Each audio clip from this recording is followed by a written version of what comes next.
Hello what's up guys, welcome back to our channel Ricky Life. So guys, ఈరోజు video ఏంటంటే తెలిసిందే కదా మనకి ఎస్ఎస్ఎంబి టీజర్, మోషన్ టీజర్ అయితే రిలీజ్ అయిందన్నమాట.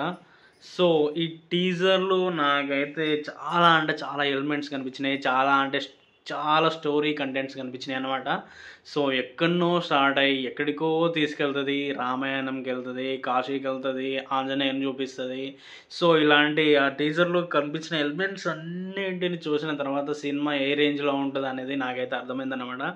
సినిమా అయితే మామూలు అంటే మామూలుగా ఉండదు. సో ఇంకా మహేష్ బాబు మోషన్ పోస్టర్ అయితే చాలా అంటే చాలా క్రేజీగా ఉంది. అస్సలు నేను ఇంతవరకు ఎక్స్పెక్ట్ చేయలేదు. So villain first look release అయినప్పుడు నేను అంత సీరియస్గా తీసుకోలేదు. సో హీరోయిన్ది కూడా ఫస్ట్ లుక్ రిలీజ్ అయినప్పుడు కూడా నేను అంత సీరియస్గా తీసుకోలేదు. కాకపోతే మహేష్ బాబు లుక్ అయితే ఇలాంటి లుక్ నేనైతే అస్సలే ఎక్స్పెక్ట్ చేయలేదు. సో విలన్ లుక్ అయితే ఎలా ఉంటుందంటే బాగా టెక్నాలజీ యూజ్ చేసి ఒక విలన్ వీల్ చైర్లో కూర్చొని కదలలేని స్థితిలో ఉంటాడు. విలన్ చాలా పవర్ఫుల్, వీల్ చైర్లో కూర్చున్నా అని చెప్పేసి బ్యాక్ సైడ్ హ్యాండ్స్ పెట్టి చూపించారు అనమాట. సో అలాంటి విలన్ని ఎదుర్కోవడానికి ఒక నంది పైన ఒక వ్యక్తి కూర్చొని శూలం పట్టుకొని ఒక సనాతన ధర్మాన్ని సృష్టించే విధంగా ఆ టెక్నాలజీకి ఈ సనాతన ధర్మానికి మధ్య ఎలాంటి రామాయణ పోరాటం జరుగుతుందో అనేది చాలా క్యూరియాసిటీగా ఉంది. అసలు జగ్గన్న క్యారెక్టర్స్ ఎట్లా డిజైన్ చేస్తాడు, ఆ డిజైనింగ్ చేసిన క్యారెక్టర్స్ని ఎట్లా స్క్రీన్ ప్లే మీద ఎట్లా చూపిస్తాడు, జనాలని మెప్పించగలడా అని చెప్పేసి నాకైతే చాలా చాలా ఉంది. ఎందుకంటే ఇంతకుముందు చూసిన వాటిల్లో స్టోరీ ఓరియంటెడ్, క్యారెక్టర్స్ ఓరియంటెడ్ చూపించాడు అనమాట. ఇప్పుడు డిఫరెంట్ కొత్తగా ట్రై చేసిండు అనమాట.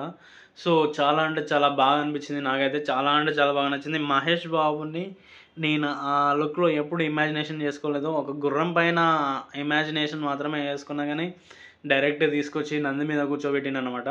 సో చాలా అంటే చాలా క్రేజీగా అనిపించింది. ఆ పోస్టర్కి సినిమా బ్లాక్ బస్టర్ అయిపోయిందని నేనైతే అనుకుంటున్నా. సో చాలా అంటే చాలా బాగా అనిపించింది. ఇది ఎన్నిసార్లు చెప్పినా నాకు అనిపించట్లేదు అనమాట. సో సినిమా కోసం అయితే చాలా అంటే చాలా వెయిటింగ్ అనమాట. సో మీరు కూడా చూసినట్లయితే మహేష్ బాబు ఆ లుక్లో ఎలా ఉన్నాడో, ఆ నంది పైన ఆ శూలం పట్టుకొస్తున్నప్పుడు ఎలా ఉన్నాడో అనేది మీకేమనిపించిందో ఒకసారి అయితే కామెంట్ చేయండి. ఇది మహేష్ బాబు లైఫ్లోనే ఒక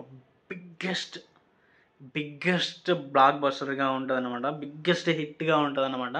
సో మహేష్ బాబు కెరీర్లో చాలా హిట్లు, బ్లాక్ బస్టర్లు, సూపర్ హిట్లు చాలా వచ్చినాయి. కానీ ఇది చరిత్రను తిరగరాసే మూవీగా నిలిచిపోతుంది.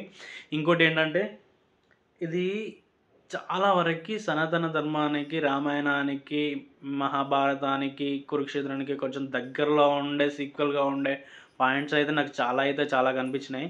మీకు కూడా అట్లా అనిపిస్తున్నట్లయితే జై హింద్ అని చెప్పేసి ఒక మెసేజ్ అయితే పడేయండి.